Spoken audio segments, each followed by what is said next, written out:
Hello everyone! Today I'm reviewing War for Cybertron Siege Voyager class Optimus Prime. That is a lot to say. Say that 10 times fast. Oh man, you know how many times I just messed this up. Anyhow, this is the first Prime from the War for Cybertron Siege line of toys. This is the Voyager class figure. He's very, very cool. Has a great outline. Definitely can't you can't miss him as Optimus Prime. Super fantastic. He's a little bit more expensive. These run about $30, as the normal Voyagers usually ran about $25, and before that $20. So prices are definitely going up. But the build quality on this thing is very, very good. He's got really solid plastic. No real hollow areas on him at all. He's very well made, sturdy. It feels like you could throw it against a wall numerous times. Not that I recommend you doing it, and it'll stay together. You definitely get more value out of the money than you used to, and I'll go over that in just a moment. As far as a couple things, I personally am not super fond of. I don't like that he has a backpack hanging off him. I guess it's necessary for his truck mode, but it just sort of hangs. Kind of like that. I don't know if you can see it, because there's a gap right there. Not the end of the world. Still pretty good. So, without any further ado, let's get to the review. Alright, here we have Siege Optimus Prime. He is looking pretty damn nice. So, one of the things I want to address first is the elephant in the room, which is the battle damage. The battle damage here isn't as obtrusive as I first thought it would be. Let me take this. Oh, nice axe. Oh. It's not as obtrusive as I thought it would be. It does show up in the light quite well, since it's painted with a metallic silver. It's supposed to simulate paint chipping off. He has it all over both arms, a little bit on the chest, a little bit on his grill. Both arms, thighs, a lot on the right thigh, and nothing really on the feet or the bottom of the legs. The one thing about the battle damage on these Siege figures I'm noticing is that it's incredibly inconsistent. It's in spots that don't make a lot of sense. If he had a bunch of wear here, wouldn't he have wear here?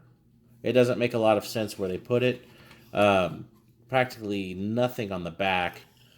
So, in my opinion, they could have just left it out entirely, and it still would have been a fantastic figure.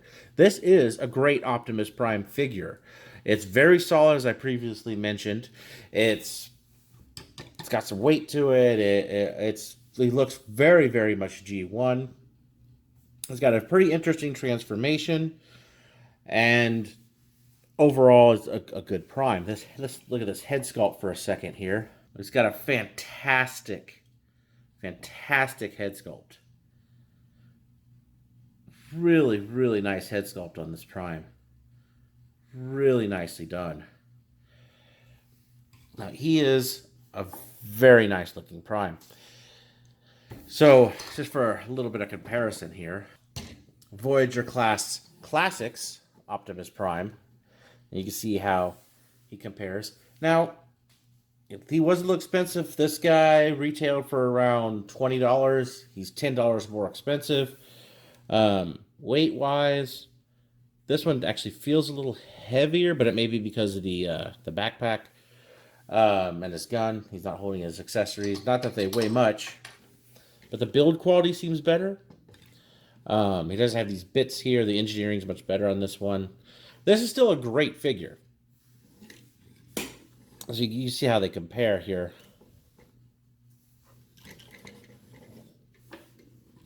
And if you're not ready to replace this guy in your Classics line, that's okay. He still looks amazing with Classics. This Prime actually works very, very well in the Chug line. But they're about the same height, as you can see. So he's definitely Voyager sized. Now let's bring it to Combiner Wars, which is a little bit more recent, Optimus Prime. Now, as you can see, Combiner Wars Optimus Prime is a bit larger. But they remain roughly the same. I think he's still a little heavier. They're roughly the same weight, but build quality is much better on this guy. The joints feel good. Everything feels really good. Everything's really tight. Everything's very, very well done.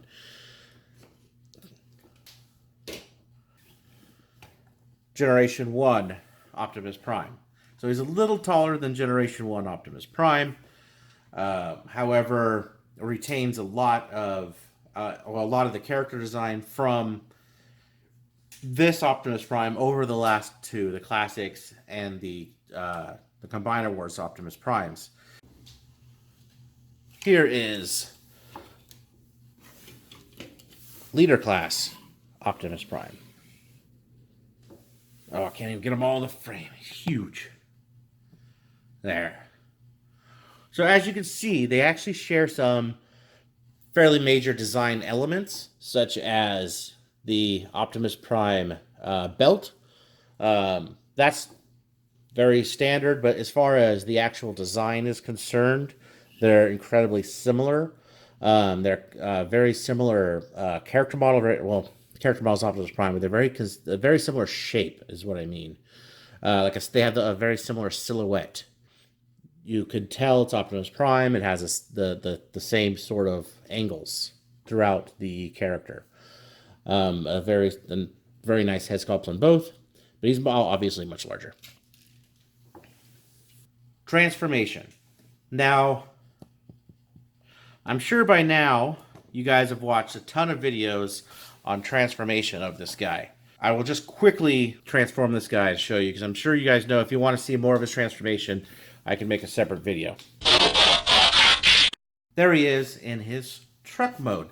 Now, as Hasbro stated, he has a, I guess, officially unofficial hover mode.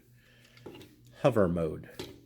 So what you could do is you put all his wheels down, sort of a la Back to the Future, and snap them completely apart. Hang on. And his hover mode.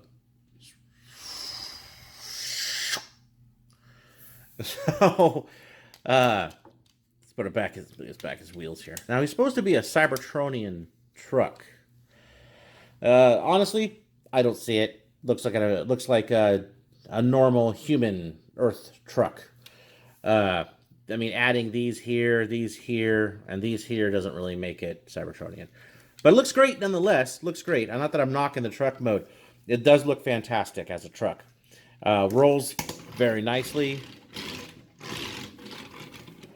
So he actually comes with two different weapons. He comes with his normal G1 style blaster and an axe. Now his axe has a little black Autobot logo on there. I kind of wish they would have painted that red. Kind of would have stood out a little more. Although it does look nice, I do wish it was red. So the axe transforms into kind of a shield thing. Could be a gun. You could attach it. You could attach it to the top of his gun here. You could hold it like that. And he has these ports on him, so you could kind of put it anywhere you want. You can put it on top, put it on the side, put it on the back, or as I like to do, just kind of stick it there in the back. Or alternatively, you could unpeg this from the gun, slip that in the hole there, so it looks kind of like a fifth wheel would, like you put the trailer on top of here and put the gun up there. I believe this is the way it says in the instructions, the official way. Now he's ready to go into battle as a truck. There he is. Now, as far as battle damage, some of the battle damage does show up in the truck mode, like because it carries over from the robot mode, like the front windows here. and on the doors, or sorry, the doors, the arms. There's nothing on the rest of the truck to show that he's been in battle. Again, it just shows that it's just sort of, I don't know if it's a way to keep cost up, but I'm not sold on the battle damage paint work. Not yet, at least. Maybe they'll come out with one that looks really, really good, but as of yet, it just seems sort of a reason to have, hey, let's have more paint. Now, some things that I've noticed, they could have painted these windows on the side blue here to match with the windows. It's kind of fairly nitpicky. He does have a lot of places where you could put weapons or the battle masters. You could attach them there.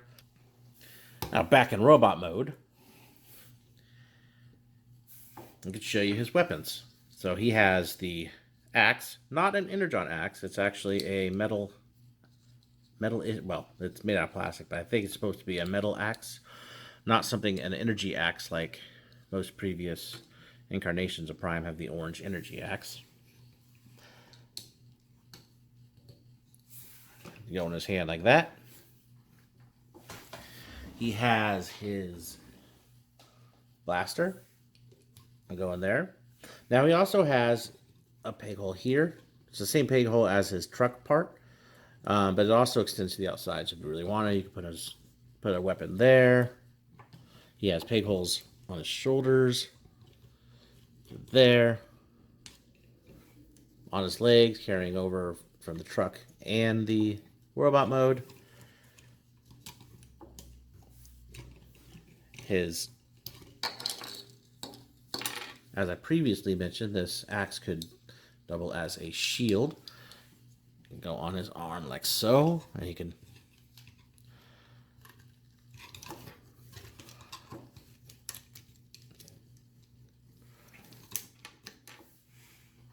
block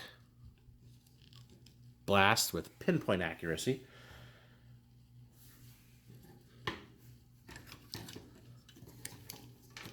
He's fairly posable. He's got forwards and backwards in the hip and out. He's got over 90 degrees in the knee. He's got ankle tilt. No up, back, and forth like any of the Siege figures, but he does have, due to transformation, a little bit of toe movement there. Waist articulation all the way around. Head all at 360 and up and down a little bit. Shoulders come out 90 degrees. And same with the, or sorry, yeah, 90 degrees. Right there on his elbows. So he could do due to transformation, he could move his arms back a little bit too, kind of like a hinge here. So you could actually have him in a nice wide range of poses, should you want to pose him dynamically in any sort of way.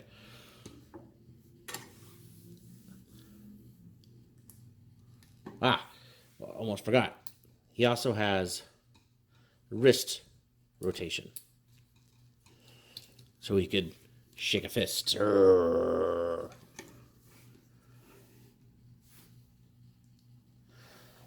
Very cool figure. Very cool figure. There you have War for Cybertron Siege Optimus Prime Voyager class figure. Great figure. Like I said, a couple of gripes: the backpack and the battle damage doesn't do it for me. I think it'd be better suited, maybe using more paint for some knee decals or tampografts, or the little tail lights in his feet. Something like that, some other details, rather than just sort of putting splotchiness on him. I don't think it does anything for the figure. Even if they were to just paint these gray pieces here silver, I think it could have done a lot for the figure. Otherwise, I'm quite happy with this figure. I'm looking forward to the new Leader Class one that's coming out. That's supposed to look like the Cybertron Optimus Prime. And you bet I will be reviewing that. Speaking of reviews, so I do have the War for Cybertron Voyager Class Siege. War for Cybertron Siege Voyager Class Megatron, they got to come up with an easier name. Siege Class Megatron coming at you soon. Maybe in another week or so, if I don't get anything sooner. Anyway, so please like, subscribe. If you don't like it, hit that downvote button. Thanks for watching. I'll see you guys next time.